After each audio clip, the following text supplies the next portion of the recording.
ಈ ಚಳಿಗಾಲದಲ್ಲಿ cold cough ತುಂಬಾ ಕಾಮನ್ ಆಗ್ತಿದೆ ಅಂದ್ರೆ ಈ ಟಿಪ್ಸ್ ನ ಫಾಲೋ ಮಾಡಿ. ಮೊದಲನೇದಾಗಿ ನಿಮ್ಗೆ ಶುಂಠಿ ಡ್ರೈ ಜಿಂಜರ್ ಏನಿದೆಯಲ್ಲ, ಒಣ ಶುಂಠಿ ಪೌಡರ್ ತುಂಬಾ ಹೆಲ್ಪ್ಫುಲ್. ಇದನ್ನ ಕಷಾಯದಲ್ಲಿ ಹಾಕ್ಬೋದು ಅಥವಾ ಜೇನುತುಪ್ಪದಲ್ಲಿ ಕಲ್ಸ್ಬಿಟ್ಟು ಕೂಡ ನೆಕ್ಬಹುದು. ಸೆಕೆಂಡ್ ಏನಂದ್ರೆ ಕೋಲ್ಡ್ ಇದ್ದಾಗ ಸ್ಟೀಮ್ ನ ತಗೊಳ್ಳಿ. ಸ್ಟೀಮ್ ಮಾಡ್ಬೇಕಾದ್ರೆ ಅದರಲ್ಲಿ ತುಳಸಿ ಎಲೆಗಳನ್ನ ಹಾಕ್ಬಿಟ್ಟು ಅಜ್ವೈನ್ ಹಾಕ್ಬಿಟ್ಟು ಸ್ಟೀಮ್ ತಗೊಳ್ಬಹುದು. ಇದು ಕಫನ ಕರಗ್ಸಕ್ಕೆ ಹೆಲ್ಪ್ ಮಾಡುತ್ತೆ.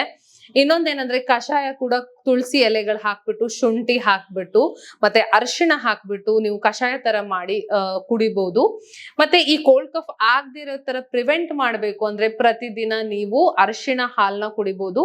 ಹಾಲಲ್ಲಿ ಅರಿಶಿಣ ಮತ್ತೆ ಮೆಣಸು ಹಾಗೂ ಕಾಳು ಮೆಣಸು ಹಾಗೂ ನೀವು ಜಿಂಜರ್ ಶುಂಠಿನ ಹಾಕ್ಬಿಟ್ಟು ಕುದಿಸ್ಬಿಟ್ಟು ಪ್ರತಿದಿನ ಕುಡಿರಿ. ನಿಮ್ಗೆ ಕೋಲ್ಡ್ ಕಫ್ ನ ನೀವು ಪ್ರಿವೆಂಟ್ ಮಾಡಬಹುದು.